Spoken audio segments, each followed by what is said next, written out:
La Sociedad Dominica de Medios de Comunicación, Sodomco, presenta A Pensar Más con Rosa María Palacios.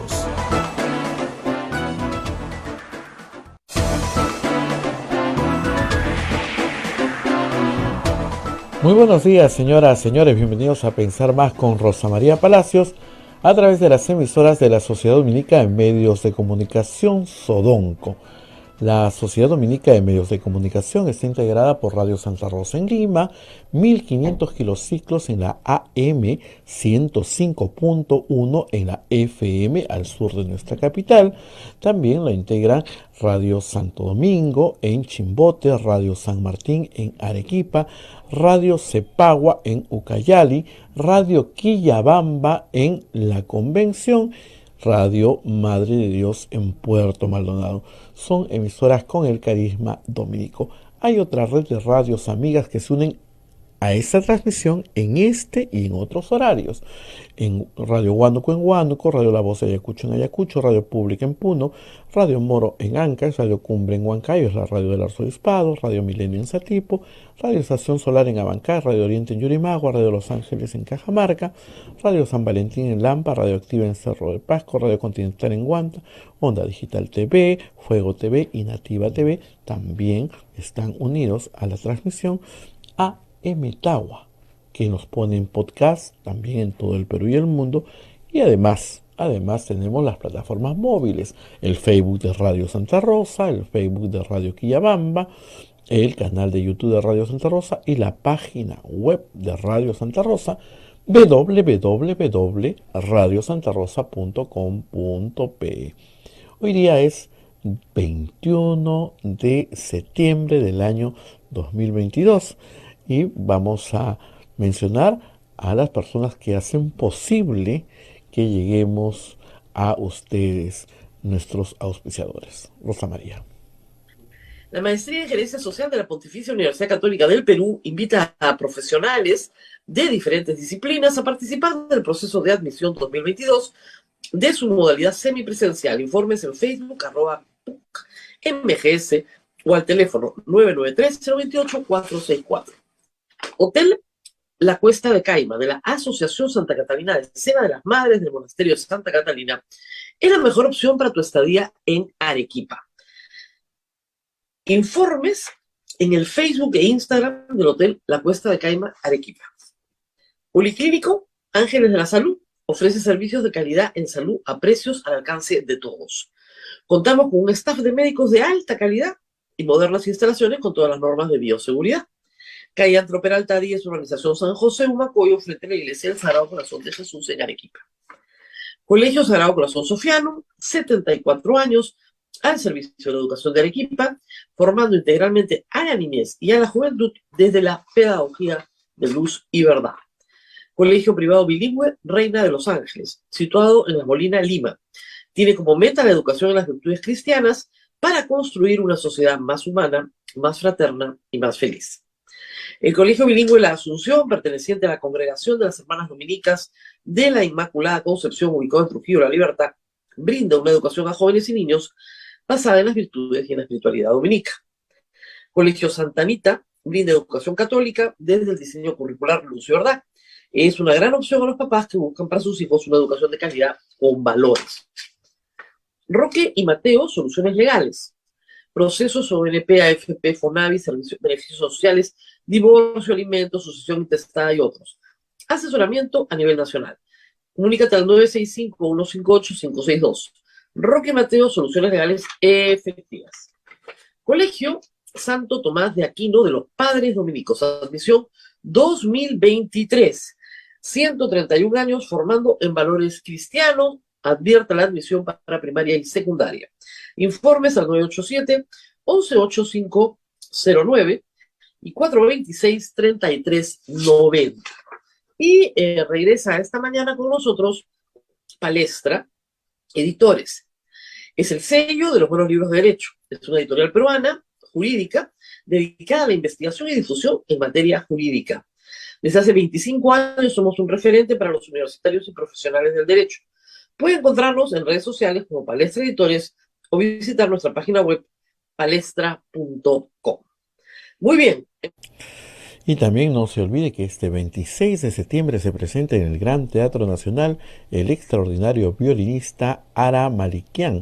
Nuestros oyentes tienen un 20% de descuento con el código Santa Rosa, entradas a la venta en los módulos de la web de juniors.com. Bueno, hoy día 21 de septiembre les queremos comentar que ayer hubo una noticia bastante grave y muy delicada. El candidato al municipio de Lima, Gonzalo Alegría, fue denunciado por su hijo ya hace algún tiempo, pero ayer salió a la luz con un trabajo periodístico hecho por la periodista Laura Grados de Nativa TV. En resumen, esta denuncia que ustedes ven en pantalla, la tenemos ahí de Nativa TV, es una denuncia que su hijo le hace por abuso, maltrato psicológico y maltrato y violencia sexual. Esto es muy, muy grave y el señor Alegría tiene que dar las explicaciones correspondientes. Él ayer salió a dar sus descargos primero en un programa de la señora Leiva, Milagros Leiva. Estaba muy molesto, estaba muy agresivo, y luego lo hizo en RPP, un poco más tranquilo, pero él dice que esto es una denuncia que porque su hijo pertenece a Vox, a la ultraderecha española. Así ha tratado de justificar el señor Gonzalo Alegría. Y ha dicho que esto es un montaje asqueroso, que no existe la denuncia. Ha ofrecido que el día de hoy va a dar una conferencia de prensa para todos los medios. Ahí vamos a estar para escuchar qué explicación tiene que dar el señor Gonzalo Alegría, candidato de Juntos por el Perú. Ha habido reacciones de Juntos por el Perú. Ahí mismo sacó un comunicado que ustedes lo pueden ver en pantalla.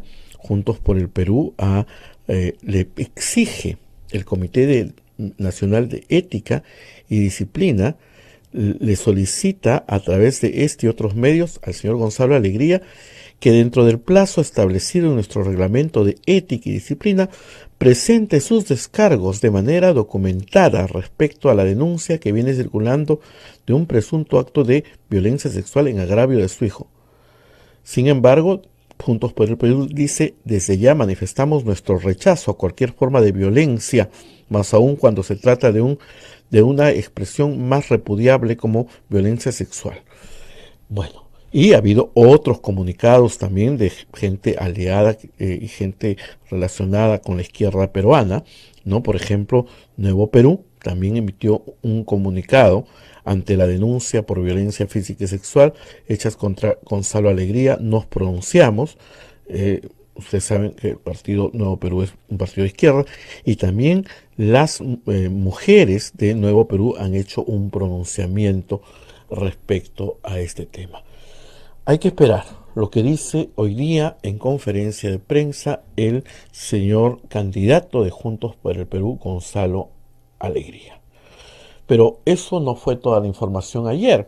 Ayer el presidente Pedro Castillo se presentó en la Asamblea General de las Naciones Unidas, en la 77 Asamblea General de las Naciones Unidas, y se refirió a las crisis políticas en el mundo, en el Perú, y ha dicho que toda crisis se debe resolver en base al diálogo y al pleno respeto de los derechos humanos. Podemos escuchar en un minutito de lo que dijo el presidente de la República el día de ayer. Tenemos y también, si no te lo tenemos, no hay problema. Y también el día de ayer se celebró los 200 años del Congreso de la República.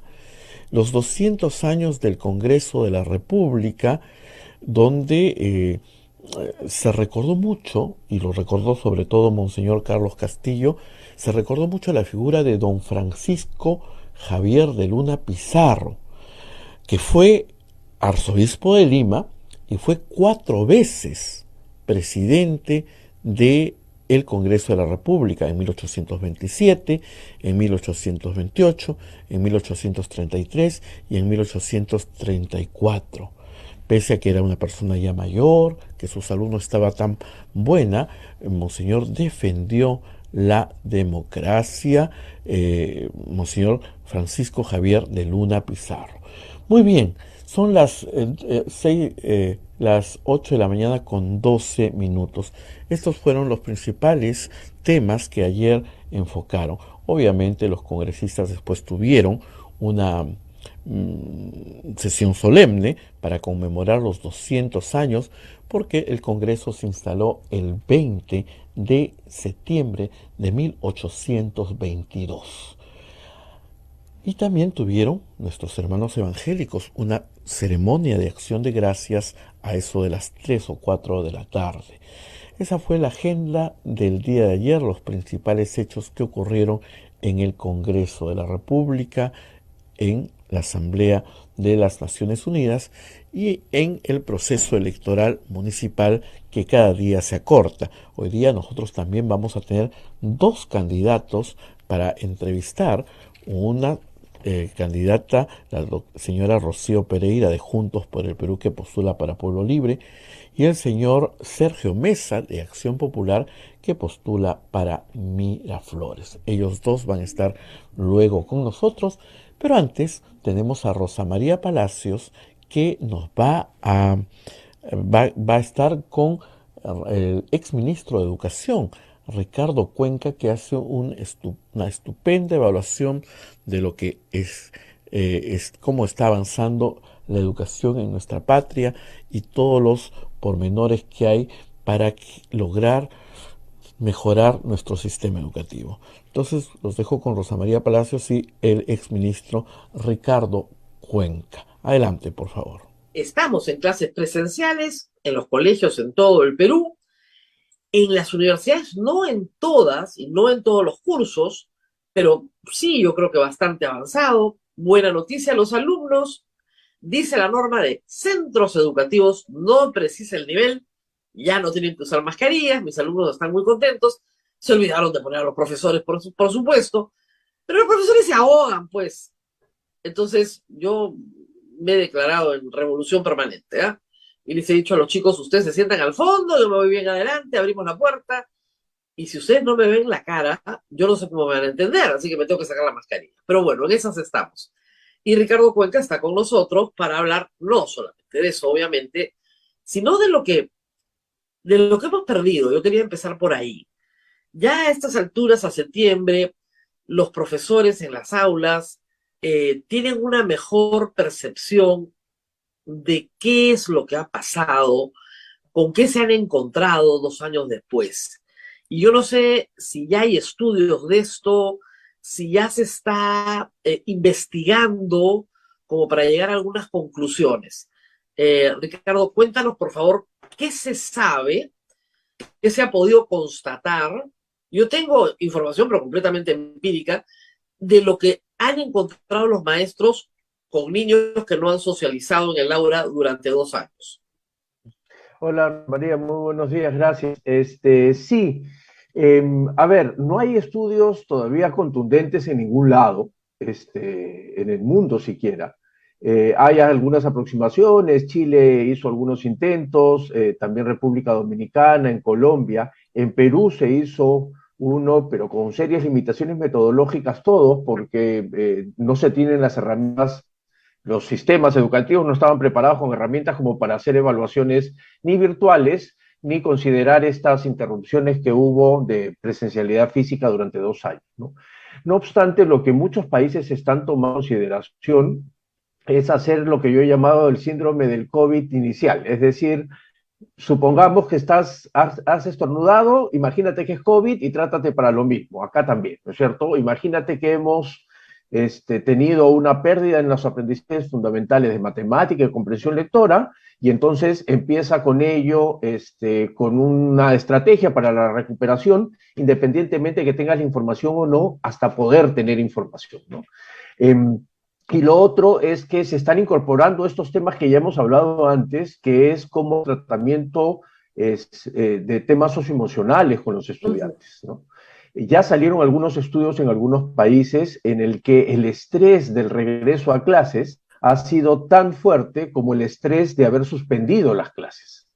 Eh, por esta idea de que hemos perdido, los profesores se sienten absolutamente abrumados con esta carga tan fuerte de decir que se ha perdido generaciones enteras, no tienen todas las herramientas para hacerlo, los estados están buscando alternativas, entonces hay una situación que trabajar también, por supuesto, todo esto en el marco de un tema planificado y no de sorpresas que salgan de la noche a la mañana. Conversando con algunas profesoras de distintos colegios, he recogido las siguientes impresiones, ¿no es cierto? Vamos a ver si esto tiene... primero, el caso del Perú es diferente porque son 2 años de suspensión, caso que no tiene casi paralelo en el mundo, pues son 2 años de suspensión. Algunos suspendieron meses, otros 1 año, pero nadie 2 años completos, solo nosotros. Lo que encuentran algunas profesoras es que la clase está... Normalmente una profesora tiene una clase en primaria donde hay un grupito que va adelante, un grupito que va atrás y la mayoría al medio, ¿no? Pero más o menos tú puedes conducir todo el grupo hasta el final del año porque más o menos el aprendizaje de todos es parejo. Lo que se han encontrado son grupos donde el aprendizaje es completamente disparejo y que casi la atención tiene que ser individual para cada uno, lo cual hace para el profesor una tarea casi imposible. ¿Cómo manejar esto? Yo no sé si desde el Ministerio de Educación están dando directivas para decir, mira, divide tu clase en 4 grupos, trabaja de otra manera. ¿Cómo manejar esto en clase? Ya, eso es un tema fundamental porque lo que estás comentando que sucede con esta profesora y seguramente con muchos otros maestros en el país es que estamos volviendo a hacer exactamente lo mismo que antes de la pandemia, como si la pandemia no hubiese pasado. Y allí hay un cambio metodológico fundamental que hay que trabajar, ¿no es cierto? Por eso la discusión de modelos híbridos que el Perú, lamentablemente, te comentaba hace algunos tiempos, no ha empezado a la discusión internacional sobre el tema, sobre todo en la educación superior y en los posgrados, pero bueno, en general los modelos híbridos. Hace poco presenté en Casa de Américas en Madrid el estudio, los resultados del estudio comparado de estos 7 países.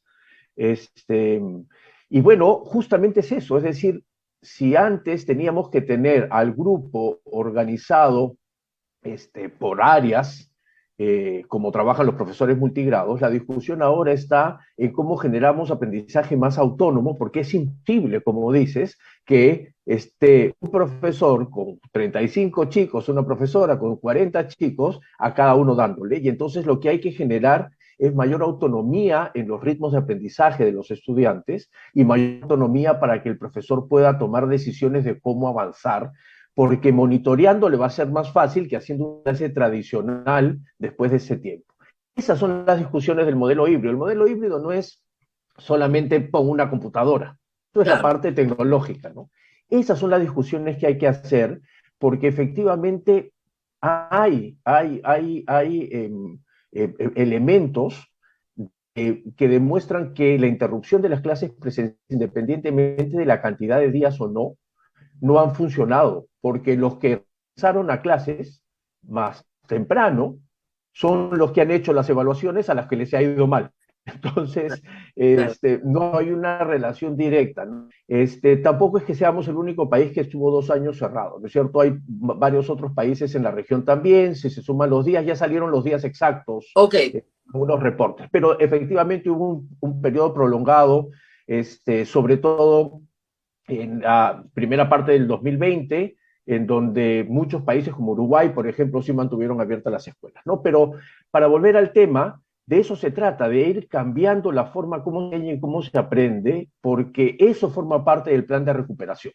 El plan de recuperación no significa, ya lo sabemos, métele más contenidos y más trabajo porque no va a dar resultado. Ahora, este tema de la autonomía, estoy pensando en primaria sobre todo, no en estudiantes universitarios, pero en primaria. Es un asunto muy complejo porque, y esto también es recogido, testimonio de profesoras, los alumnos se han acostumbrado a tener un adulto sentado al lado, coworking, papá, mamá, hermanos, pero siempre un adulto sentado al lado físicamente, o muy cerca, o en la cocina, o ahí, todos en casa, que resuelve problemas con el niño. Y este niño autónomo que llegaba a clase y además tenía unas reglas sociales, ¿no? Tenía un lugar donde dejar su lonchera, un lugar donde dejar su mochila, recogía su basura y la ponía en el basurero. A ese niño le han resuelto todo por 2 años. Todo, contenido y forma. Y ahora tiene que volver a aprender a ser autónomo. Aunque parezca paradójico, estar en casa aprendiendo no lo hizo autónomo. No estoy hablando de universitarios, ojo, ni de chicos de secundaria, primaria. Entonces, en primaria, la autonomía se perdió. ¿Cómo se recupera eso? Uno de los indicadores más importantes de los sistemas educativos exitosos en el mundo, que no son se han dividido como en dos grandes grupos. Los exitosos competitivos, como los llaman, donde está, no sé, Singapur, ¿no es cierto? En el que hay Corea del Sur, Singapur, los Tigres de Malasia, hay un tsunami, todo el Asia, ¿no? todo el Asia. Todo el Asia. Y hay los otros que son exitosos, que se han llamado los reformistas, el grupo donde empezó Finlandia, Noruega, los países escandinavos, en donde los niveles de autonomía en el aprendizaje y en la enseñanza suelen ser bastante más altos. Pero, ¿qué es lo que está en la base de esta reflexión tuya? Que concuerdo en la idea de que los chicos fueron perdiendo la poquita autonomía que podían tener, es que todo el sistema educativo está construido sobre la base de la no autonomía, sobre la base de la dependencia, sobre la base del control, sobre la base de la rigidez, sobre la base de la desconfianza. Y como esos niños estaban acostumbrados a tener un profesor o una persona adulta al lado, ya sea antes en el colegio para aprender o en la casa porque tenían que hacer las sesiones virtuales, los profesores, las maestras necesitan tener un adulto al lado, que es la directiva del ministerio, el supervisor de la UGEL, diciéndole esto es lo que tiene que hacer o no. Te cuento una anécdota para que nos entiendan todos. Una de las primeras cosas que discutimos en diciembre del 2020, cuando iba a salir la norma, es cómo descargábamos a los profesores de estas llamadas evidencias que tenían que mandar para demostrar que no estaban estafando al Estado y que estaban haciendo clases. Daban pantallazos de WhatsApp, le tomaban foto a su pantalla, y eran 21 evidencias, tipos distintos de evidencias que teníamos. Dios. Entonces yo les propuse, bueno, hagamos 0 evidencias. ¡Claro! No se puede. ¿Por qué no se puede? No, porque los funcionarios decían, tenemos que tener alguna manera de control. Ok.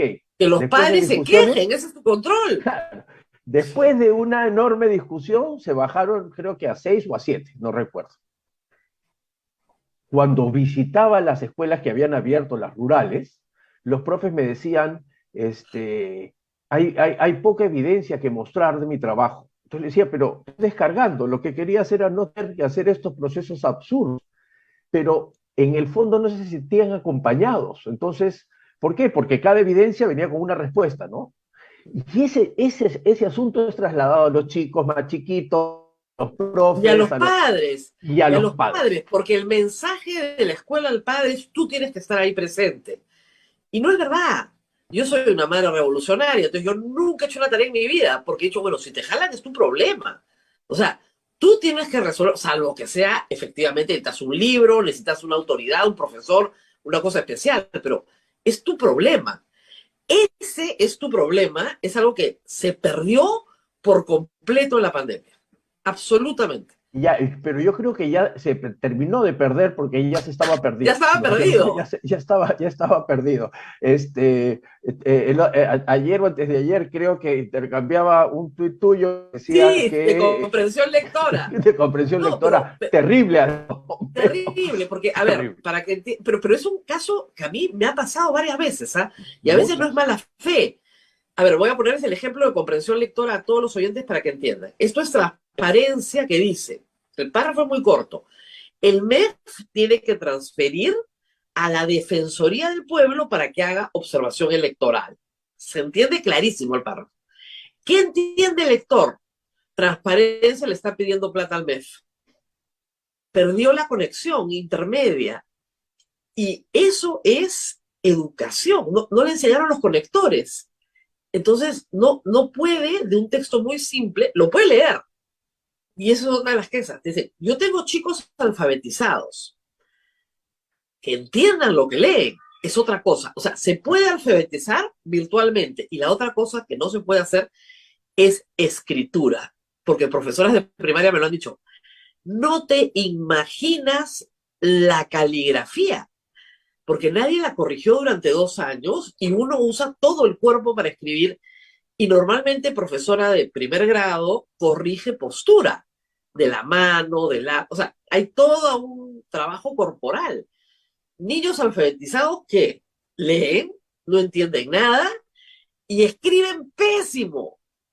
Y que sirva eso a dar cuenta que, otra vez, la pandemia no ha originado nada. De hecho, la pandemia es poner un reflector a las cosas.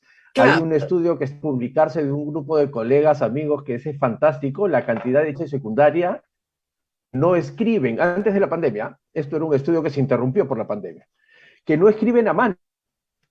Eso no, ya es el pasado, digamos, ¿no es cierto?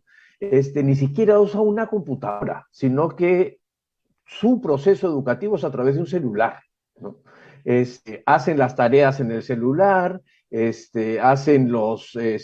por supuesto se comunican a través del celular, eh, entonces no escriben y la cantidad de horas dedicadas a escribir a mano ahora en los jóvenes es 70% más menos que tú y yo hacemos, yo que todavía tengo mi lapicero en la mano mientras converso yo contigo, ¿no es también me cierto? gusta, a mí me gusta con lápiz. Porque es una Pero forma distinta de socialización con el conocimiento que se está teniendo ahora, lo que los textos cortos, los textos de fusión, que los textos duros académicos, la idea de preparar podcasts tiene un origen en eso, los podcasts educativos, ¿no? Que hay muchísimos, que tampoco se utilizan mucho en el país, pero bueno, que hay muchísimos, ¿no? Entonces, hay un cambio, destacado colega y amigo Fernando Reimers del Instituto de Educación de Harvard dice que estamos en la quinta ola de la transformación educativa y que hay que aprovecharla, ¿no?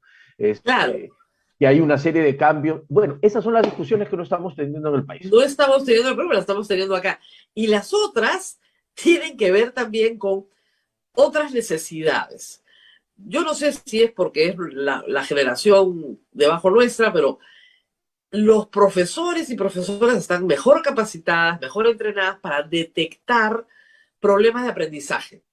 Y normalmente el padre es informado muy tempranamente, este niño puede tener dislexia, hay que hacerle una evaluación, este niño tiene, no sé, discalculia, algún problema de aprendizaje, o es hipotónico, hay que llevarlo a una terapia corporal, en fin, motora gruesa, etcétera, etcétera. Toda esa evaluación por un tercero también se perdió. Entonces, tienes niños de tercero, cuarto, quinto grado que nadie vio antes y que tienen problemas de aprendizaje y que no han recibido nada de terapia, pero nada. Y claro, nadie sabía muy bien qué iba a pasar y que ahora sí este año pueden terminar repitiendo el año porque en realidad no están en el año que les corresponde. Los 2 años pasados todo el mundo pasó. ¿Qué va a pasar este año? Y muchos padres están preocupados por eso. No es culpa de mi hijo, no recibió ninguna alerta, ninguna terapia, nunca nos dimos cuenta, está muy atrasado respecto al grupo. ¿Qué hacemos? Sí, ¿Qué bueno, hacemos? eso es parte del paquete ese que se tiene que hacer para el regreso a clases. No, el regreso a clases no solo es sanitario, es también Claro, pedagógico, ¿no? El se sanitario ha puede haber hecho, discusiones. se está haciendo, lo que me preocupa a mí es que yo no veo del ministerio nada.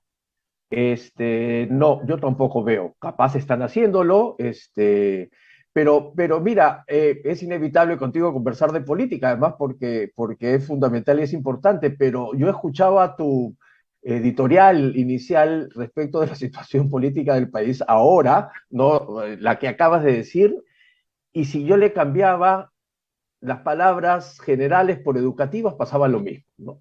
Porque creo que la educación está atrapada como la política en el país, en estos actores que están funcionando por intereses particulares, que sin planificación y organización, cometiendo errores políticos o errores educativos, no sé, Mire, pues políticamente podías estirar, decías, bueno, eso es un error político que también se ve reflejado cuando miras y analizas educación y en general creo que los sectores, porque hay una gran parálisis del Estado en general en su funcionamiento. Y en educación es bien riesgoso porque es muy inercial, ¿no es cierto? Todos los días los chicos van a ir a clase, claro, todos los marzos van a empezar a clases. Y si no le pongo una cuña que cambie la dirección de las cosas, lo que sí va a pasar más adelante es que estos discursos fatalistas que yo combato respecto de la pandemia, van a hacerse realidad, ¿no es cierto? Y voy a tener que salir a decirte, los fatalistas tenían razón. Entonces, claro. pero no podemos dejar que esto sea inercial, ¿no es cierto? Hay que meter en una cuña, la discusión no es si usa mascarilla o no, ¿no es cierto? Eso es la discusión sanitaria, Claro. que además no se entiende por qué en el supermercado no y en la escuela sí, por qué un niño sí y un adulto no. O sea, no hay una planificación, a eso me refiero, ¿no? Entonces, Bueno, hay que decir políticamente también que nuestro ministro de Educación, que viene durando ya su tiempecito, porque ya está casi 9 meses, plagió su tesis de doctorado, ¿no? Sin discusión. Y ahí sigue. Entonces, y el Congreso no lo va a mover, ¿eh? Porque ya plagiar tu tesis es una cosita de nada, ¿no? Acabamos de ver un caso de plagio, pero masivo, ¿no es cierto? No, es una cosita de nada. Y el problema es que, claro, das mal ejemplo a todo el sistema. Y eso no ha cambiado en los últimos 9 meses. no, no, y lo que no ha cambiado tampoco es esto que yo he llamado que es el fin del ciclo de las reformas educativas en el Perú, ¿no es cierto? Desde el 2011, con antecedentes en el 2002, en el 2005, en el 2007, se iniciaron tres procesos de reforma que han sido ininterrumpidos hasta ahora, ¿no es cierto? La reforma universitaria, la reforma curricular y la reforma docente. Salvo alguna excepción, los 9 ministros que estuvimos, contando al ministro D'Alessio, con muy poco tiempo en el cargo, desde el 2011 hasta acá, eh, todos mantuvimos con énfasis particulares, en contextos particulares, estas reformas que ahora se han visto interrumpidas. Es verdad que algunas por iniciativa del Congreso, pero ante el silencio del Ejecutivo, y otras directamente desde el Ejecutivo, que terminan paralizando estas reformas, pero lo más grave, porque eso es, digamos, prerrogativa de un gobierno, es que tampoco plantean una alternativa a esa reforma. Claro, Y allí hasta está la ahora, gravedad. claro, hasta ahora lo que plantea el bloque magisterial, que es el aliado del presidente, es que no se les tome examen, básicamente, que se les sube el sueldo, básicamente, pero sobre materia pedagógica no tiene ninguna propuesta pedagógica, que fue siempre mi gran discusión con el SUTEP durante años. Ahora el SUTEP sí tiene más propuesta pedagógica de la que tenía antes, porque entendió que esa era su razón. Necesitaba tener al enemigo en la patronal para... Claro, claro, claro. Ahora SUTEP sí te habla de propuesta pedagógica, pero propuesta pedagógica del FENATE no existe, es propuesta sindical de reivindicación de derechos laborales. O sea, asciéndeme sin dar examen, y en eso yo creo que van a conseguir una victoria, ¿verdad? Por lo menos está en el Congreso para conseguirla. Sí, y además porque como hemos visto en los medios últimamente, hay una relación otra vez más cercana entre el Ministerio y FENATEP, que podría ser el anticipo a una agenda conjunta que vayan a desarrollar, ¿no? Pero lo peor es que en temas pedagógicos también hay un retroceso enorme en cuanto, por ejemplo, a esta ley para que los padres participen en la elaboración de los materiales educativos y el control del currículo. Esta manera de torcer la meritocracia en los docentes, los retrocesos de la reforma universitaria que están Claro, ese es clarísimos y otro paquete, ahí vamos judicializados, a ir, ¿no? ahí vamos a ir en un instante. Pero hay otro tema, o sea, para ponernos al día, el concurso se suspende por la filtración del año pasado y de ahí, por favor, actualíceme, ¿qué ha pasado? Nada. Nada. O sea, no han convocado a concurso.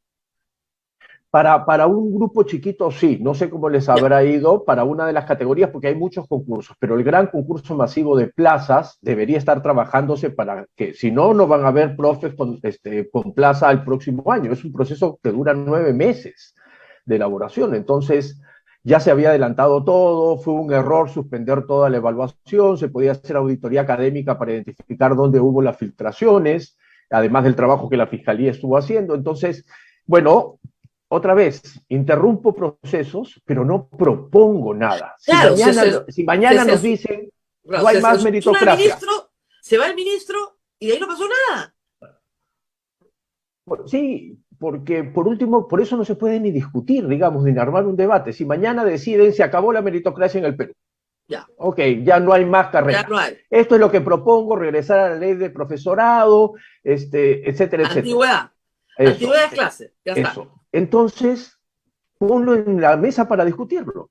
Claro, conversemos. Eso, pero haz algo. Haz algo. Antes de ir a la universidad, que hay que hablar de eso también, no puedo dejar de mencionar lo que dijimos al principio, los problemas socioemocionales, que poco a poco, porque los chicos aguantan mejor que los grandes, creo, poco a poco se van resolviendo. O sea, lo cotidiano de ir a clase todos los días y de convivir, comienza a bajar, creo yo, el nivel de eh, violencia, ¿no? Hay que decirlo así, violencia que se encontró en la escuela. Marzo, abril, mayo, el reporte de los profesores eran, los chicos no pueden resolver sus diferencias en clase. Termina en violencia. Y eso se veía claramente. Entonces, creo que muchos profesores con alguna sabiduría han comenzado a desarrollar estrategias para resolver las diferencias en clase. Pero de nuevo, por la propia formación de los maestros, no porque reciban del Ministerio de Educación ninguna guía en la materia. Eso es el tercer componente. Después de lo académico, lo socioemocional y lo ciudadano son los tres componentes en los que se está trabajando, que son componentes relativamente nuevos, porque esos sí han podido ser expresados y entonces necesitan ser incorporados en la planificación, en los lineamientos, en las orientaciones, como quieran trabajar, ¿no es cierto? Y entonces no puedo dejar a los profesores sin la preparación del caso, que es un problema, porque no solo no lo van a poder hacer, sino que se van a cargar de un conjunto de ansiedad y de estrés que va a repercutir en aquello que probablemente hacen mejor, que es enseñar. Entonces se vuelve un círculo vicioso y es por eso que hay que discutir, que hay que plantear un modelo distinto, que el regresar como si no hubiese pasado nada es lo peor que puede haber pasado, ¿no es cierto? Yo sé que todos necesitaban regresar, pero también saber cómo regresar era importante porque de lo contrario el costo final va a ser peor y el asunto socioemocional es absolutamente importante. No, Ya hay orientaciones internacionales de cómo manejar habilidades socioemocionales, ya incluso cómo evaluarlas, porque a la gente que le encanta evaluar permanentemente todo, cómo evaluarlas más adelante. Entonces, eso es lo que hay que hacer. Independientemente del contexto político general, no contaminemos, no atrapemos a la educación en esta precarización que estamos viviendo en el país. claro, Salgamos de ahí, pongámonos acuerdos, consensos mayores, trabajemos por algo que resulta fundamental y que ves que avanza eso, con una inercia muy preocupante, ¿no? universidad.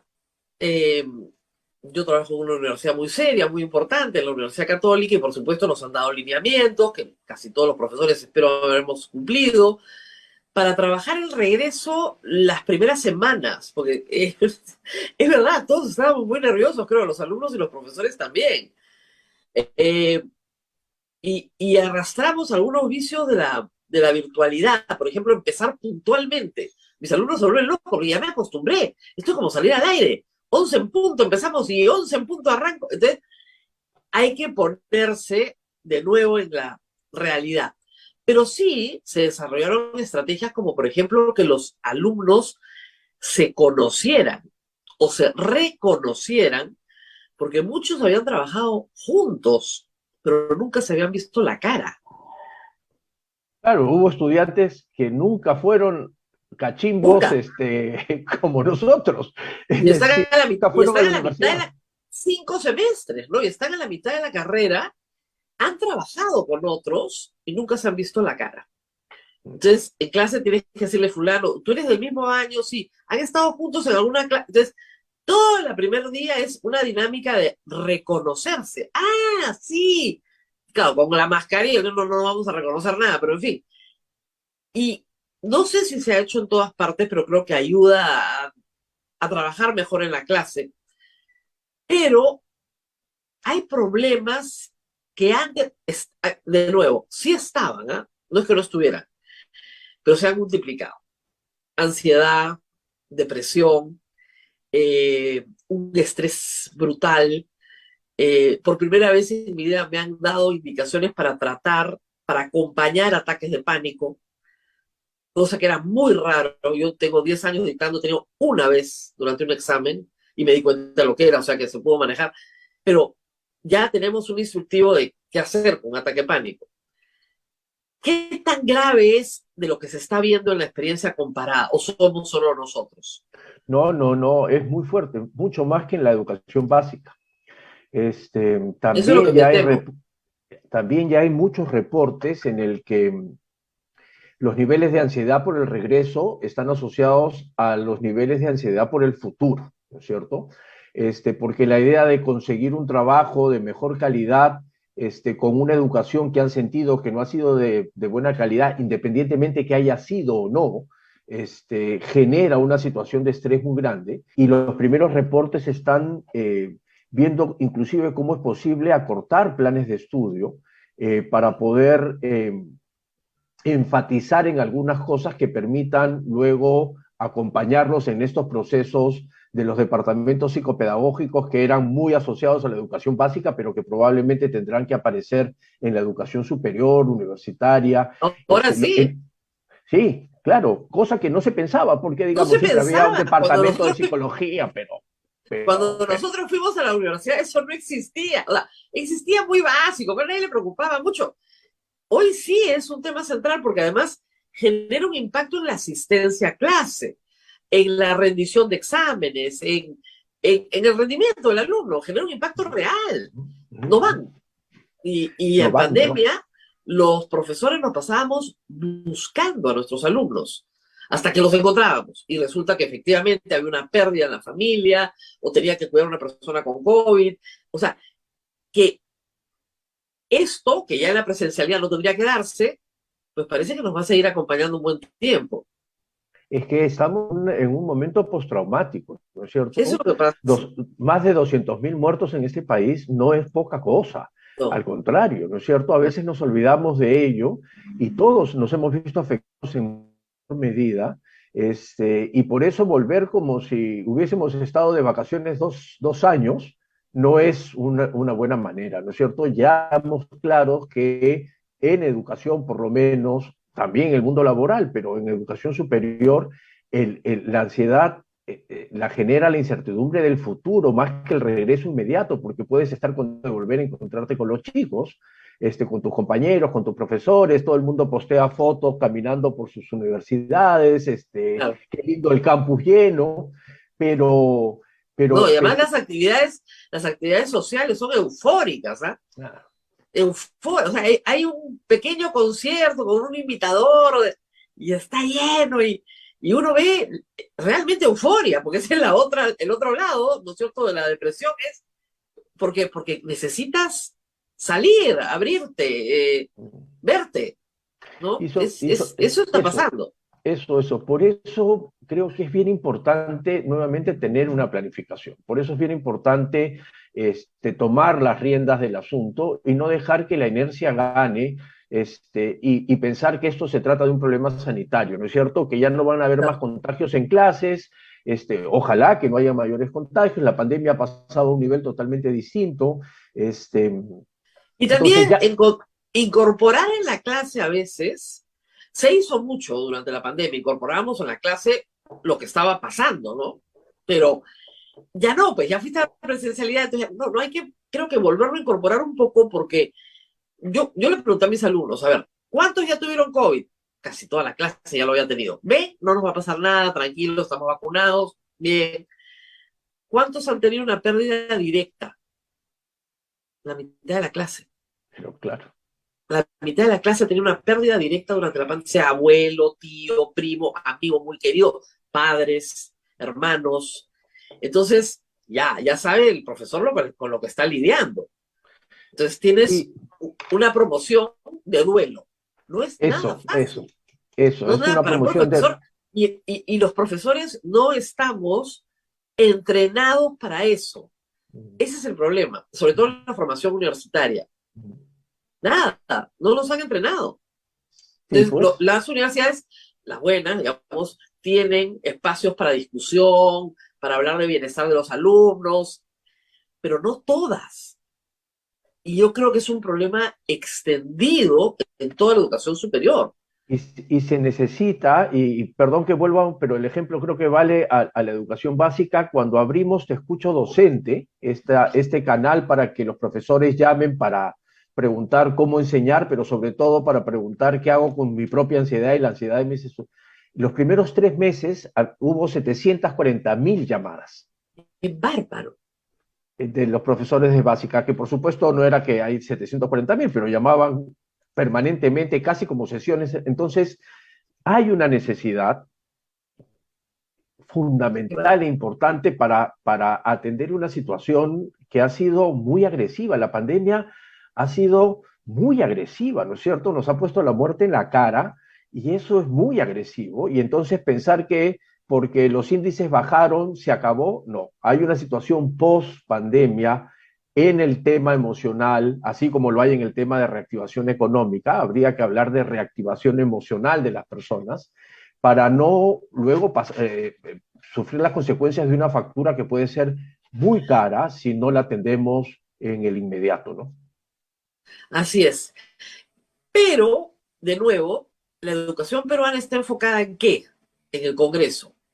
En que los papás controlen el contenido sexual, ¿no? Una cosa rarísima. Y el asalto a la SUNEDU, que se ha frustrado, hay que decirlo, por una acción de amparo.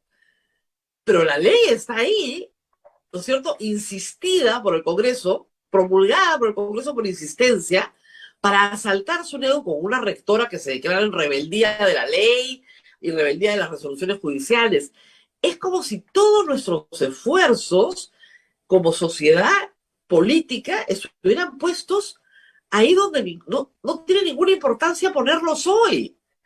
¿Por qué nos Eso pasa esto? es el fin del ciclo de reformas, porque creo que, así como en política en general, los intereses particulares están siendo el foco de las decisiones de política pública y políticas en el Perú. Y hemos llegado a esa situación porque la precariedad ha avanzado sin ningún control y por lo tanto ahora creo que si me beneficio en particular o beneficio en mi grupo en particular, tengo las herramientas, el poder coercitivo del Estado, ¿no es cierto?, Claro. bolivariano, y decir, saco esta ley, modifico esta otra, y no hay ningún espacio de diálogo, ¿no es cierto? Cuando uno mira, por ejemplo, las discusiones que tuvo el Congreso, porque hubo 2 o 3 reuniones de discusión para la elaboración de la ley de control de materiales educativos y el currículo, y tú miras la composición de los invitados, mira, ha salido hasta liberal ese asunto, porque podía haber sido medieval, ¿no?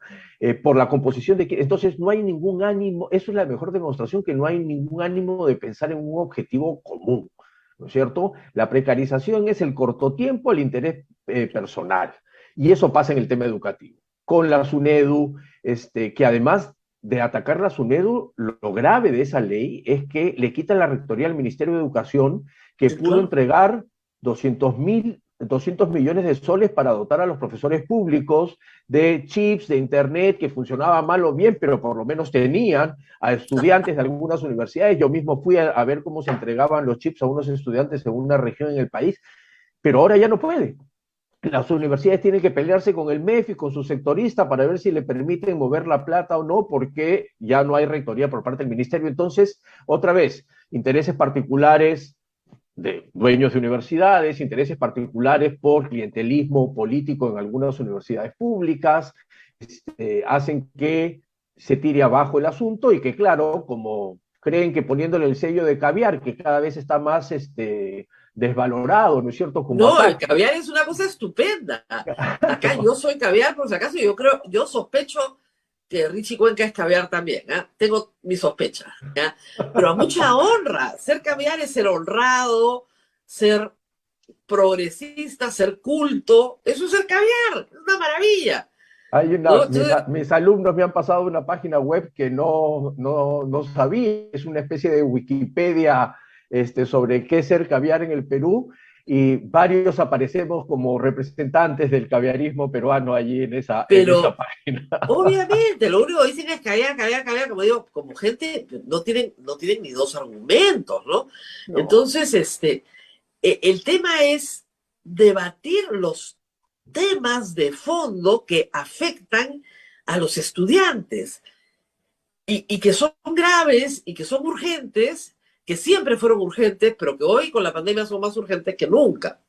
Y que se generen esos espacios, Rosa María, en el Congreso con el que yo trabajé, que no fue un Congreso fácil, que además la No, teníamos complicado porque la situación de la transición había generado unas pugnas internas también. A pesar de eso, nos sentamos a pensar en los estudiantes y sacamos algunas cosas y frenamos algunas otras con el Congreso, haciendo un trabajo político real. Decir, claro, mira, esto es lo que pasa. Necesito mi ley de organización y funciones porque eso va a permitir tener un mejor servicio para la gente, porque de eso se trata la educación. claro. A ver, siéntate y te explico y cómo lo hacemos, y durante 7 meses salió. O, no sé, los cambios para ¿cómo se llama esto? Los certificados para las autorizaciones de construcción que las municipalidades no podían dar por el saneamiento físico legal de las escuelas. Bueno, ¿cómo hacemos para sacarlo? Es decir, había por lo menos un mínimo debate. Por supuesto, había unos que no querían participar, pero inclusive con aquellos que eran políticamente puestos había posibilidades de... Acá no hay, no existe. No, hemos Claro, y además renunciado a la es democracia, algo, hemos es algo renunciado. muy diferente que el ministro venga y te dice y te explique, ¿no? Mira, de esto depende que yo tenga 1.000 escuelas nuevas en 3 meses. Y las necesito, y tú también. O sea, todos lo necesitamos. Si sale esta norma, tú me ayudas a que yo ponga esas escuelas. Si no sale, no tengo las escuelas. Entonces, no es un tema ya de toma y daca, es un tema de sentido común, de bien común. Tenemos que sacarlo porque si no, no hay escuelas. Pero para eso Entonces, necesitas encontrarte con el otro y poder explicarle, ¿no es cierto? Acá no hay esa posibilidad. O sea, lo que yo no, creo de verdad es que en estricto sentido de la palabra no vivimos en democracia. La base de la democracia es la comunicación. Y aquí no hay ninguna comunicación. Hay trincheras que no pretenden establecer ningún puente, aun cuando el premier haya dicho que hay que acaba de decirlo, abuenarnos, como decía mi abuela. abuelardo, pero si el domingo estaba hecho un demonio, Claro. prensa Este, corrupta. Entonces entonces eso, o sea, está en somos, el ciclo amable, pero sí, es sí, que el domingo no sí, estaba en el ciclo es ciclo amable, ¿eh? amable, ¿no? Por eso vivimos una democracia formal, digamos, ¿no? Pero los principios básicos de la democracia, no existen, no existen, no hay ninguna Pero posibilidad de conversar. es una pena porque nuestro presidente es maestro. Eso es una pena enorme, de verdad, porque pienso en, no sé, los miles de maestros rurales que pudieron dar clase en pandemia. Ellos sí sacaron adelante las poquísimas escuelas que estuvieron abiertas. Hicieron sacrificios increíbles, se mudaron a vivir con las comunidades de manera permanente para poder abrir la escuela.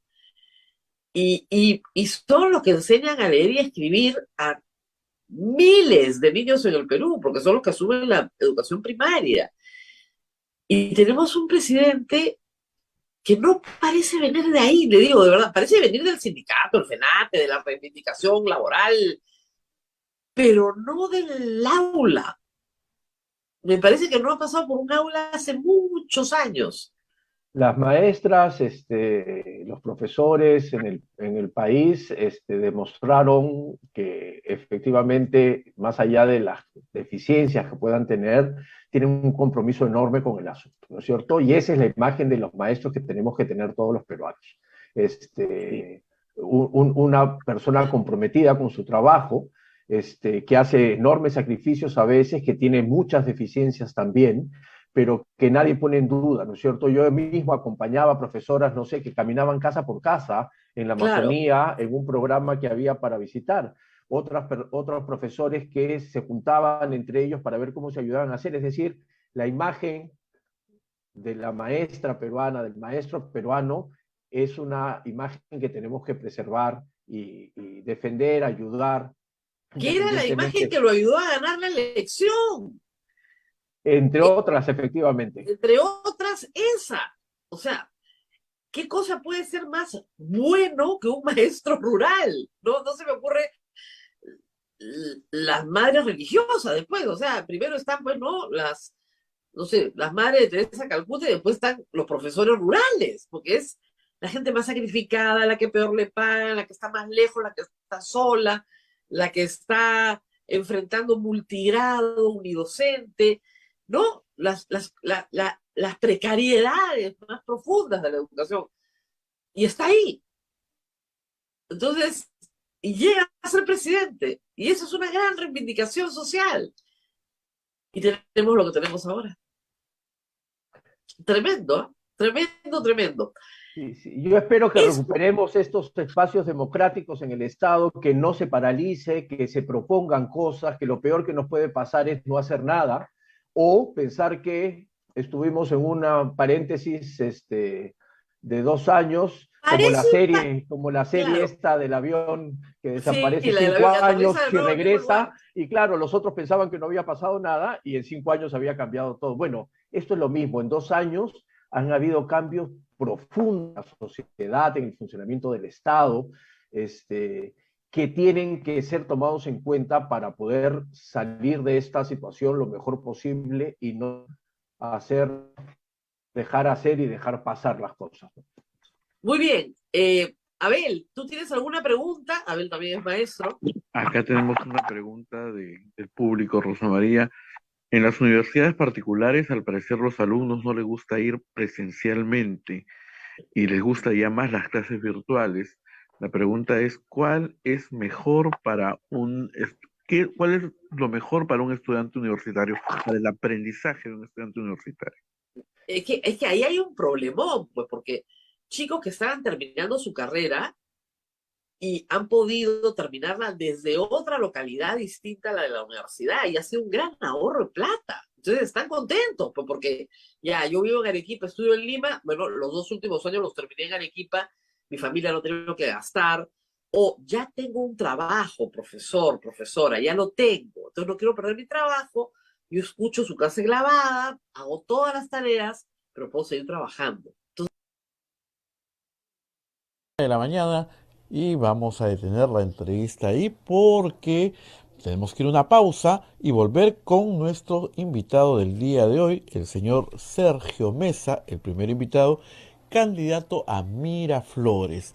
Agradecemos a Palestra Editores, que invita a toda la comunidad jurídica del sur del país a participar del 15º Congreso Iberoamericano de Derecho Constitucional, a realizarse en la ciudad de Arequipa del 22 al 24 de septiembre, organizado por la Asociación Peruana de Derecho Constitucional y la Universidad Católica de Santa María. El evento contará con la participación de expositores de 20 países como Francia, Italia, España y toda Latinoamérica. Mayor información al teléfono 950-360-748. Volvemos con el candidato de Miraflores y luego tenemos candidata de Pueblo Libre. Adelante. Sodomco, Sociedad Dominica de Medios de Comunicación.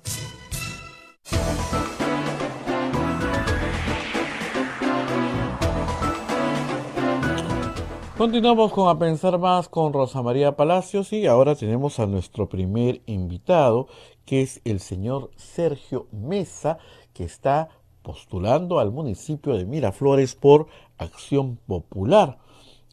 Vamos a saludarlo y vamos a conversar un momento con él. Señor Mesa, ¿cómo está? Muy buenos días.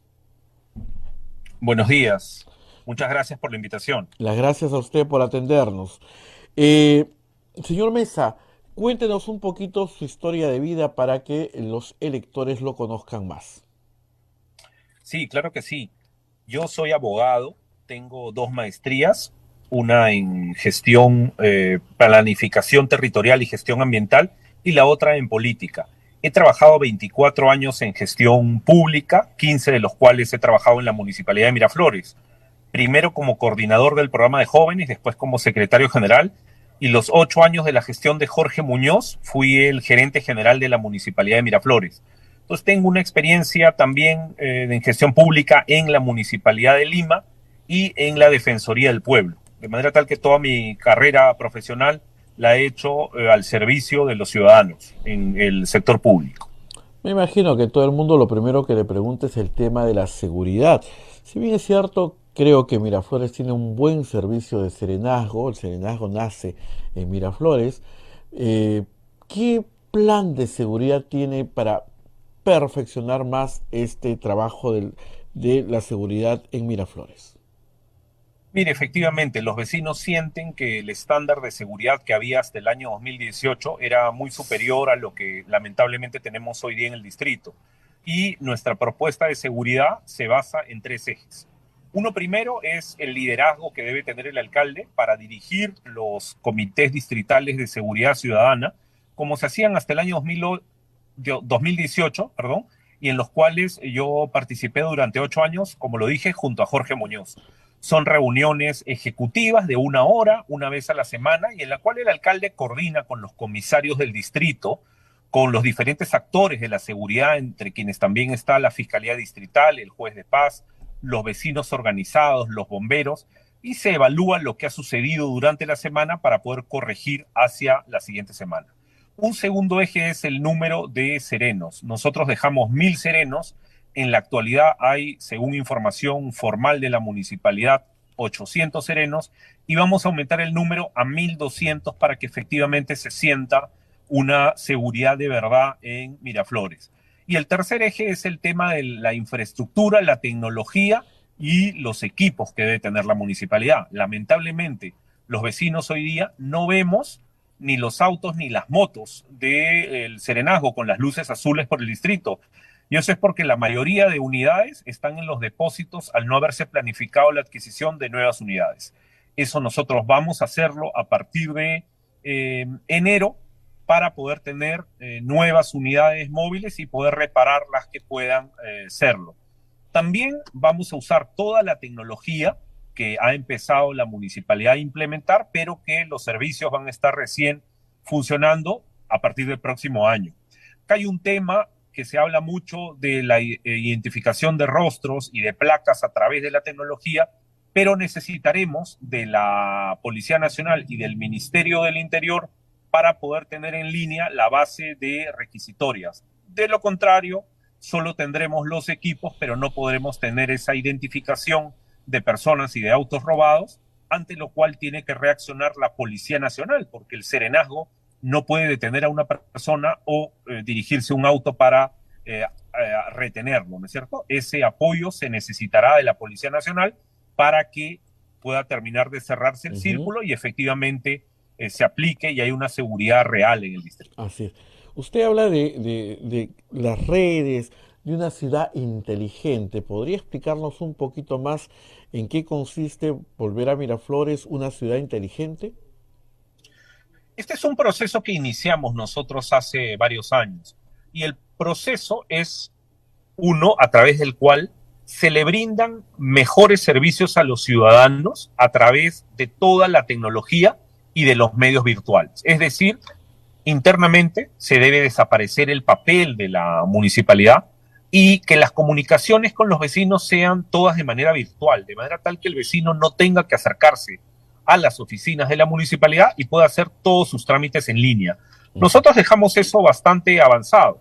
Nosotros dejamos Wi-Fi, internet inalámbrico, para que la gente pueda comunicarse desde varios de los parques. Teníamos internet inalámbrico en el Parque Salazar, en varios parques del Malecón, en el Parque Central, en la Avenida Larco, pero lamentablemente eso ya no es así y nosotros vamos a poner nuevamente Wi-Fi en las zonas más turísticas del distrito.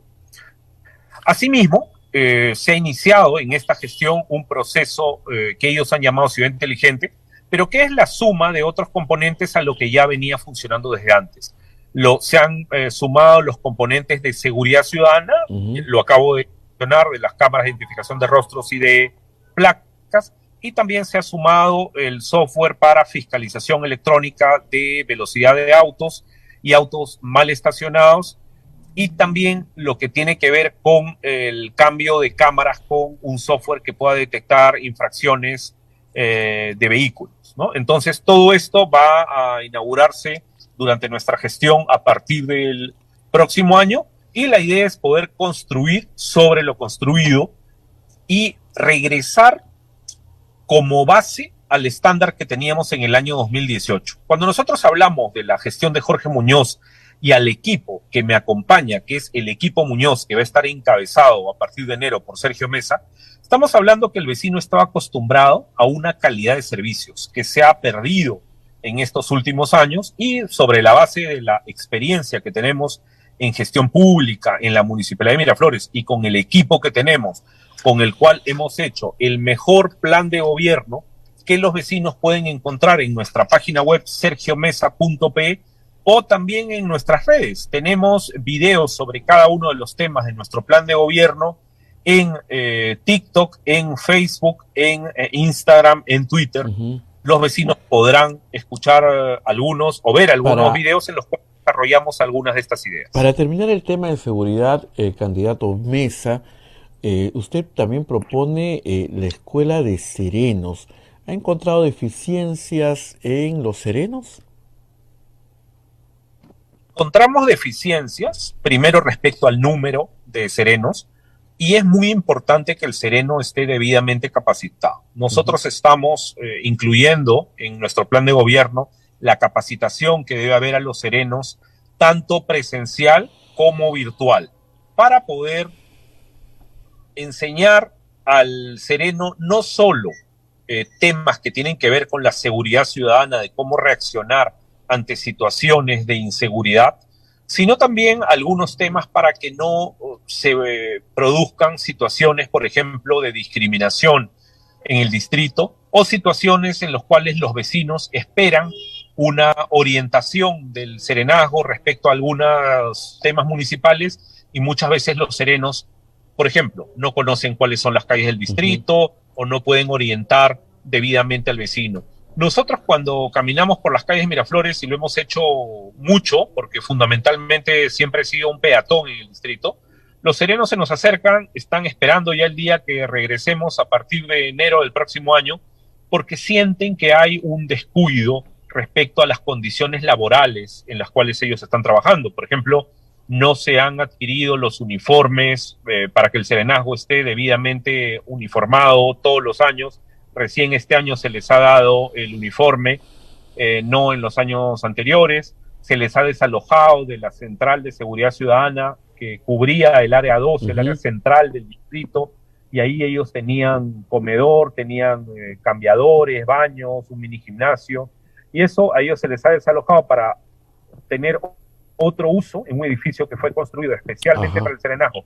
Entonces hay un descontento del serenazgo que lamentablemente pues lo vemos también en la falta de personal para poder cubrir adecuadamente el distrito. Usted sabe que de noche, en el horario de noche y de madrugada, solamente hay 70 serenos cuidando el distrito. Lo tenemos también a través de un documento formal. Eso quiere decir que cada una de las 3 áreas de seguridad del distrito son cubiertas por 20 serenos de noche. Bueno. Por eso suceden hechos como lo de hace 2 madrugadas, en las que un auto fue completamente desmantelado en la calle Piura y simplemente nadie lo vio. Vamos a otro tema, el tema de la basura. Miraflores es un distrito bastante limpio, ordenado, pero ustedes tienen una basura diferente al resto de la ciudad. ¿Ha pensado algún proceso de reciclaje para la basura? Sí, por supuesto. Nosotros empezamos el plan de reciclaje basura, que no es basura, y formalizamos a los recicladores informales. Ujú. A través de este mecanismo, ellos pudieron adquirir 2 camiones y también administraban un terreno que había alquilado la municipalidad cerca del distrito para poder separar, segregar la basura y poder venderla a proveedores de ellos, ¿no es cierto? De esa manera nosotros impulsábamos la economía de cada uno de estos recicladores que pasó de ser informal a formal. El objetivo es poder crecer en este programa de reciclaje al cual llegaba a casi la mitad de los vecinos miraflorinos y poder crecer y tratar de cubrir el 100% de vecinos del distrito. Pero además tenemos que pasar a una segunda etapa, que es la colocación de contenedores soterrados de basura segregada, como ya está funcionando en otros distritos. Nosotros avanzamos hasta el año 2018 colocando varios contenedores soterrados en la avenida Larco, en la calle Descanseco, en algunos puntos más, pero tenemos que avanzar para ir cubriendo el distrito con más contenedores soterrados de basura segregada, porque la modernidad exige eso, ¿no es Ujú. cierto? Un Así es. consumo el cual pueda reciclarse y hay proveedores que compran esta basura reciclada. Pero no solo eso, Abel, nosotros también iniciamos el proceso de reciclaje de aceite. Las personas tenían unos depósitos para poder dejar su aceite usado o aceite quemado, que era llevado también a través de alguna empresa con la que se suscribió un convenio para que este aceite fuera tratado y no terminara en nuestro mar, ¿no es cierto? Porque normalmente la gente lo Ujú. desecha a través de los años y nosotros enseñamos a los vecinos, se dieron capacitaciones para que pudieran ir acumulando el aceite usado, el aceite quemado, en botellas que eran dejados en unos contenedores especiales para poder desechar el aceite y no contaminar más nuestro ambiente. Ujú. Hay un problema, generalmente nos han escrito cuando anunciamos que viene el candidato en Miraflores sobre el tema de las grúas. Ahí tiene que resolver, hay mucho fastidio, mucho malestar porque las grúas se llevan los vehículos eh, que están, pues, dicen los visitantes de Miraflores que no están ni mal estacionados, pero se los llevan.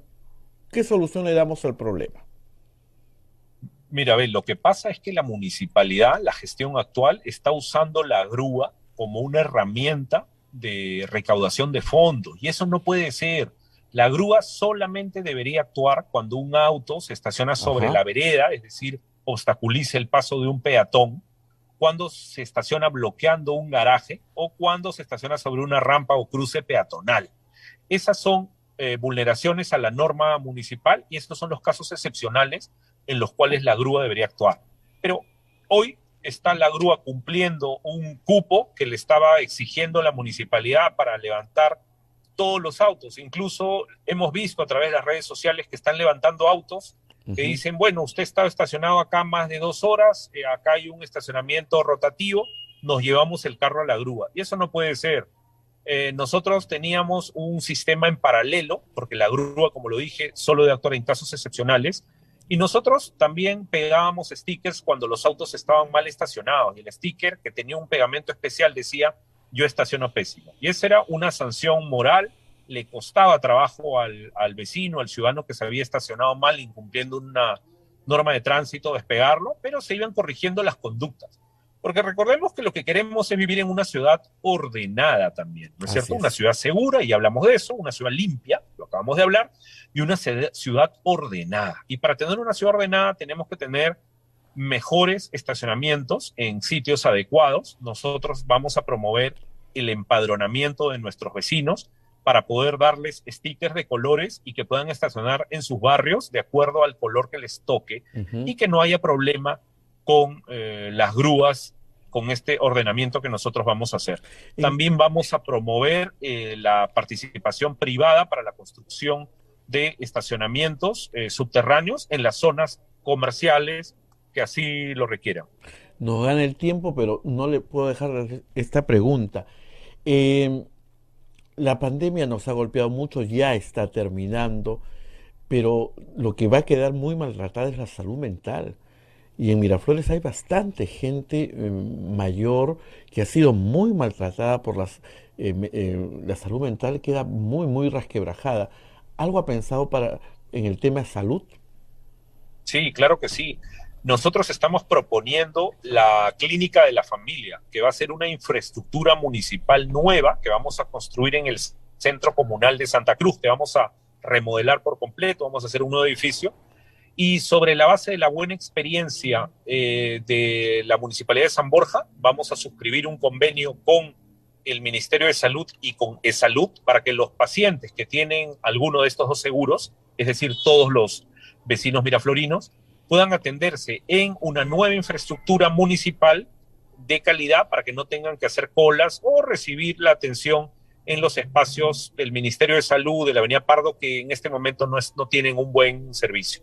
Y en esta clínica de la familia nosotros vamos a tener también consultorios de salud mental, porque efectivamente, como usted dice, se ha resquebrajado la salud mental, nos hemos dado cuenta que es un tema que también se ha visto afectado a raíz de la pandemia y también vamos a contribuir con la salud mental de nuestros vecinos teniendo estos consultorios de salud mental a precios justos.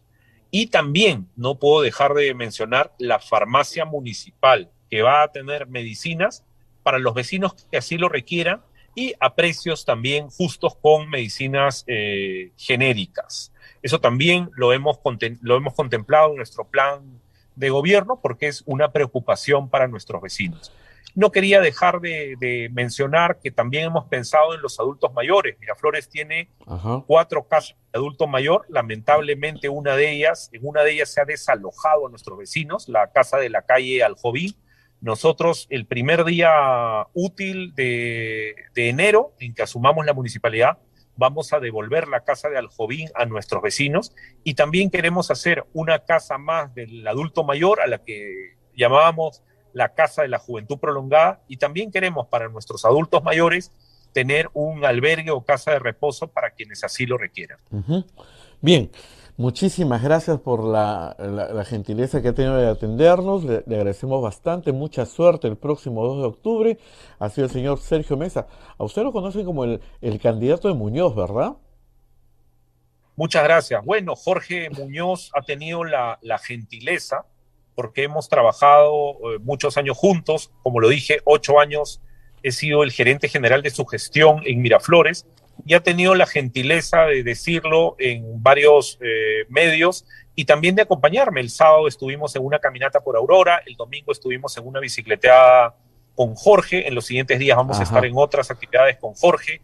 Y yo, Sergio Mesa, voy a encabezar ese equipo que tiene experiencia y que tiene las manos limpias. Yo soy una persona que no tengo sentencias judiciales, que no tengo sentencias penales, que no tengo procesos judiciales. Y postulo por la Lampa de Belaúnde, que también fue un presidente honesto y que hizo de la decencia docencia. Muchísimas gracias, señor Mesa, muy amable, mucha suerte el próximo 2 de octubre.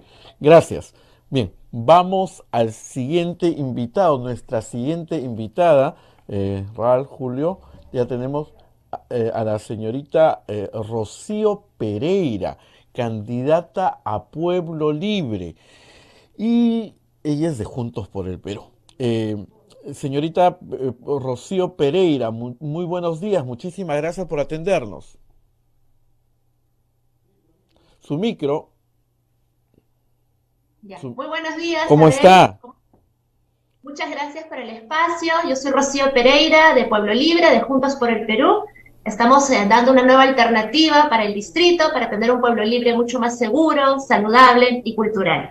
Bien, entenderá que no puedo empezar la entrevista si no le pregunto su opinión por lo que nos hemos enterado ayer del candidato a la alcaldía de Lima, el señor Gonzalo Alegría. Es el partido en el que usted está yendo.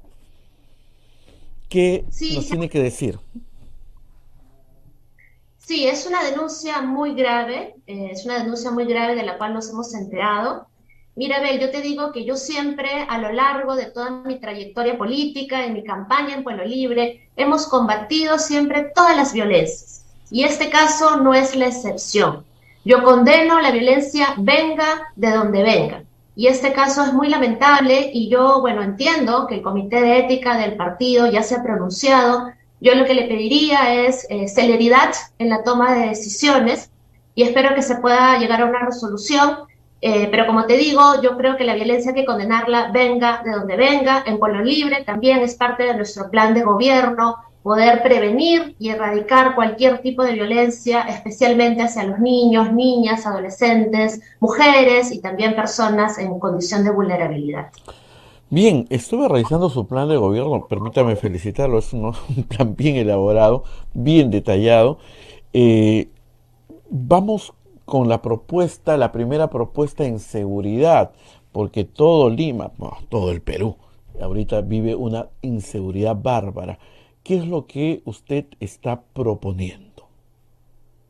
Mira, en Pueblo Libre nosotros ya sabemos cuáles son los puntos críticos donde siempre hay asaltos, donde siempre hay robos. Y además ya sabemos que el robo es el famoso raqueteo, ¿no? Pasa una moto, te arrancha un celular, una cartera. Entonces, si ya sabemos cuáles son los puntos críticos, que suelen ser paraderos oscuros, que suelen ser el límite de Pueblo Libre con otros distritos, ahí es donde hay que intervenir. Y ahí es donde yo planteo una intervención integral que pasa por un lado por mejorar la iluminación nocturna, porque está comprobado que sitios mejor iluminados son sitios más seguros. Pasa también por tener zonas con mejor ornato, mejor cuidado, mayor limpieza, porque eso disuade a la delincuencia. Que hayan cámaras de videovigilancia, efectivamente, pero que no estén de adorno en estos puntos críticos, sino que puedan dar una alerta temprana, que estén bien monitoreadas, y también que haya un mayor patrullaje del Serenazgo con la Policía Nacional del Perú. Yo he estado en varios de estos puntos críticos y a veces el patrullaje de otro distrito Ujú. pasa más que el patrullaje del propio Pueblo Libre. Entonces sí necesitamos fortalecer todas estas medidas, además también finalmente las juntas vecinales, qué importante que es capacitarlas, empoderarlas, porque son ellos, son los vecinos quienes mejor conocen y pueden dar una alerta temprana. Abel, aquí en Seguridad Ciudadana yo no te voy a plantear medidas estrafalarias. Otros candidatos, de otros distritos y de otros partidos plantean que hayan drones en el cielo, que hayan cámaras de reconocimiento facial, como si eso resolviese el problema, como si tuviésemos la tecnología para usarlo. Además, yo no voy a plantear pues propuestas poco realistas y poco viables. Yo te planteo un conjunto de medidas que integradas funcionan bien. Y eso también pasa, ¿no? También quisiera mencionar que eso también pasa por profesionalizar el cuerpo del serenazgo del distrito. Tenemos efectivamente un déficit de policías, pero tenemos el cuerpo del serenazgo. Entonces, el cuerpo del serenazgo del distrito tiene que ser un cuerpo profesional. Aquí hay que seleccionarlos bien, de acuerdo a un perfil idóneo, hay que capacitarlos bien para que sepan cómo intervenir ante una situación sospechosa, ante una situación de acoso callejero, por ejemplo, ante una situación también de violencia dentro del hogar, cómo dar la voz a la policía. Capacitarlos bien es fundamental, evaluarlos bien, remunerarlos bien también. Aquí lo que nosotros buscamos es profesionalizar el cuerpo de serenazgo del distrito. El turismo es fundamental en Pueblo Libre, es un distrito muy, muy bonito, tiene muchas zonas turísticas, tiene la Huaca Julio Cetello, tiene la Plaza Bolívar, el Cuartel Bolívar, tiene zonas, esa maravillosa iglesia de Santa María, ¿no? Que es de 1557, tiene zonas muy hermosas. ¿Algún plan para acrecentar el turismo? Sí, mira, efectivamente, como tú mencionas, Pueblo Libre es un distrito histórico, es un distrito cultural. Aquí se gestó la independencia, Ujú, acá vivió así San es. Martín, Bolívar, Manuela Sáenz, aquí se discutió mucho sobre la independencia, familias a favor, familias en contra. Tenemos todo este legado, tenemos huacas, tenemos dos grandes museos, el Museo Nacional de Arqueología, Antropología e Historia del Perú, el Museo Larco, que también es muy importante. Tenemos todo un circuito turístico que se pudiera armar y que yo lamentablemente siento que las gestiones anteriores han dejado pasar este potencial, no ha sido aprovechado del todo. Lo Ujú. que nosotros planteamos en un primer momento es hacer un inventario de todo el patrimonio cultural que tenemos en Pueblo Libre, que es bastante vasto, que es bastante rico, y ponerlo en valor. Primero hacer un inventario de todo aquello que existe y que no ha sido reconocido de manera oficial como patrimonio, y luego hacer un plan de gestión en torno a nuestro patrimonio, que promueva su uso social, que promueva su uso turístico, cultural. Aquí de lo que se trata es, primero, que los vecinos también conozcan lo que tenemos. No todos los vecinos conocen todos los atractivos culturales que Pueblo Libre tiene. Y por supuesto también hacer un circuito turístico para los visitantes. Ujú. No, Pueblo Libre es un distrito muy bonito, muy hermoso. Eh, en cuanto al tránsito, hay un plan maestro que usted está proponiendo especialmente para el centro histórico, ¿verdad? Sí, por supuesto. Mira, en el caso del centro histórico, de la zona monumental del Pueblo Libre, lo que nosotros planteamos es ponerlo en valor, Ujú. ¿no? Y esto pasa por varias cosas. Por un lado, por ejemplo, por el mejoramiento de sus fachadas, de estas casonas antiguas que tenemos y que lamentablemente están en algunos casos en condiciones precarias, entonces hay que ponerlas en valor. Esto tenemos que coordinarlo con el Ministerio de Cultura y es parte de nuestro plan de gestión del centro histórico, de la zona monumental del distrito. Pero eso también pasa por la peatonalización progresiva de nuestra zona monumental.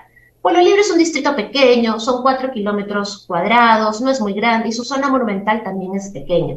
Nosotros creemos que debemos avanzar hacia su peatonalización progresiva. Esto ya se ha hecho en el Cercado de Lima, por ejemplo, y trae muchos beneficios. La peatonalización ayuda a que la gente camine más, mejora la salud física y mental de los vecinos, ayuda al medio ambiente, al mejor cuidado del medio ambiente, también ayuda también a que la zona se dinamice, a que la economía se dinamice, también logra que sea una zona mucho más segura. Entonces tenemos que avanzar hacia eso. Y si me permites complementar la idea en cuanto al Ujú. tránsito, que también me Sí, preguntabas, sí. lo que nosotros planteamos es que ya sabemos también cuáles son los cuellos de botella del distrito, ¿no? Aquellas avenidas donde hay embotellamientos, donde hay mayor congestión vehicular. Ahí lo que nosotros podemos hacer es tener un convenio con la Municipalidad de Lima para poder tener inspectores de tránsito que permitan controlar que los buses, por ejemplo, el transporte público, paren en los paraderos establecidos y no en cualquier esquina, y así poder agilizar la fluidez vehicular. Y finalmente, si me permites, yo creo que hay que ir pasando también pues de este esquema pro auto, de este esquema de movilidad motorizada hacia una movilidad más sostenible, usando más la bici, caminando más, y eso se puede hacer perfectamente en un distrito como Pueblo Libre. Recreación y deporte es fundamental en estas épocas. ¿Algún plan para recrear a niños, jóvenes y también adultos mayores? Porque ustedes tienen bastante población también adulta mayor. Sí, por supuesto. Mira, mi análisis, mi diagnóstico es que la cultura, la recreación, el deporte en Pueblo Libre han sido bastante limitados, por no decir abandonados, ¿no? Se ha dejado en manos de la oferta privada, que está muy bien que exista, pero los servicios municipales no han dado realmente la talla en este aspecto. Nosotros los vecinos pagamos nuestros arbitrios, pagamos nuestros impuestos, no solo para recibir seguridad ciudadana, parques y jardines, sino también para recibir servicios culturales, servicios deportivos, servicios de recreación. Y Pueblo Libre, por ejemplo, tiene más de 80 parques. Es un distrito pequeño, pero tiene más de 80 parques. Están bendecidos con áreas verdes que Ujú. yo creo que no deberían solo tener un uso ornamental, no solamente deberían ser espacios para pasear a la mascota o para ver, sino sobre todo para el disfrute de las familias. Y esto pasa por tener actividades culturales, de recreación en nuestros parques. Por eso nosotros planteamos una agenda cultural en nuestros más de 80 parques para que los vecinos puedan disfrutar una tarde, un sábado, por ejemplo, de un cuentacuentos, un festival de pintura, un concierto, y no tengan que irse a otros distritos a poder acceder a servicios culturales. Y en cuanto a deporte, también tenemos complejos deportivos, pero que lamentablemente la mirada de las gestiones municipales se ha reducido a cobrar por el uso de las canchas. Quien puede pagar accede a las canchas de los complejos deportivos. Y quien no puede, los niños, las niñas, los adolescentes terminan peloteando en la calle, en el parque, viendo el sereno, los bota. Lo que nosotros planteamos es tener por primera vez, relanzar nuestra escuela deportiva municipal para distintas disciplinas, fútbol, vóley, porque no todo es fútbol, ojo, y que los niños, niñas del distrito que accedan a la escuela deportiva puedan acceder de manera gratuita a las canchas del distrito y sobre todo puedan acceder a un proceso formativo, que eso es tan importante promover desde las pequeñas generaciones. Quizá algún convenio con el AELU, el Círculo Esportivo Italiano que queda dentro del distrito. Por supuesto, como bien dices, ¿no? Nosotros hemos detectado que además tenemos pocos complejos deportivos, Ujú. pero tenemos clubes en el distrito, tenemos el AELU, el Círculo Deportivo Italiano, el Club del BCR, que tienen espacios deportivos, que tienen instalaciones deportivas que podemos usar. Y nosotros planteamos en nuestro plan de gobierno hacer convenios con estas instituciones para poder usar sus instalaciones para el beneficio de los vecinos. Claro que es posible hacerlo, hay que hacer todas las gestiones para ampliar la infraestructura y las instalaciones deportivas, porque aquí de lo que se trata es de promover la salud de los vecinos, que Pueblo Libre sea un distrito mucho más activo, mucho más saludable, merecemos tener una vida mucho más activa, con mayor recreación, con mayor deporte también. El tema de la limpieza, Pueblo Libre anda relativamente limpio, pero mejorar la limpieza, algunos aspectos que tenga pendiente usted. Por supuesto, mira, efectivamente existe un servicio de recojo de basura que en general, en líneas generales va bien, Ujú. pero hay algunas cosas que ajustar, ¿no? Por un lado, con este aumento del comercio ambulatorio que ha habido y también con las nuevas edificaciones, los nuevos edificios, últimamente hay mucha basura acumulada, ¿no? En las grandes avenidas, sobre todo en las zonas comerciales. Lo que nosotros planteamos, por un lado, es tener estos grandes tachos, contenedores soterrados para que podamos acumular y acopiar la basura de mejor manera, para que no esté desperdigada, para que no genere ahí pues un nicho de contaminación. Y por otro lado, lo más importante es fortalecer nuestro programa de segregación de residuos sólidos en la fuente. Ya tenemos un programa de segregación de residuos sólidos, van a tu casa, recogen los reciclables, pero no todas las familias lo conocen, no todos saben que esto existe, lo que necesitamos es ampliar su cobertura y también que este programa vaya de la mano con un programa de educación ambiental. No, no basta solamente ir y recoger, sino también sensibilizar al vecino sobre la importancia de la segregación de residuos. También hay un programa muy incipiente de compostaje, esto también tiene que ampliarse. Aquí de lo que se trata es que Pueblo Libre pueda ser un distrito mucho más verde, mucho más sostenible, que contribuya pues a la mitigación de los efectos del cambio climático. Muy bien, Rocío Pereira, muchísimas gracias por atendernos. Rocío Pereira es experta en ciencias políticas, egresada de la Pontificia Universidad Católica y también magíster en administración pública del London School. Mucha suerte para el próximo 2 de octubre, Rocío. No, muchas gracias, Abel. Yo finalmente solo les diría a los vecinos y vecinas de Pueblo Libre que no votemos esta vez por el arrastre, que no votemos por los mismos candidatos de toda la vida que quieren regresar y que ya han demostrado que nos han defraudado. Yo me pongo al servicio de Pueblo Libre, soy una vecina de toda la vida, politóloga de profesión, con más de 10 años de experiencia viendo temas de políticas públicas, de gestión pública, conozco el Estado por dentro, tenemos un equipo súper profesional que me acompaña y queremos darle pues a Pueblo Libre una nueva alternativa, que no gane la inercia institucional, necesitamos dar más de un paso hacia adelante para ser el gran distrito ejemplar de Lima Metropolitana, un gran distrito seguro, saludable y cultural. Por eso, vecinos, este 2 de octubre les invito a marcar la JP de Rocío Pereira en Pueblo Libre. Muchas Muchísimas gracias. gracias, Rocío. Mucha suerte. Nosotros nos vamos hasta el día de mañana en A Pensar Más con Rosa María Palacios. Muchísimas gracias por su gentil audiencia. Nos vemos. Permiso. Chao, chao.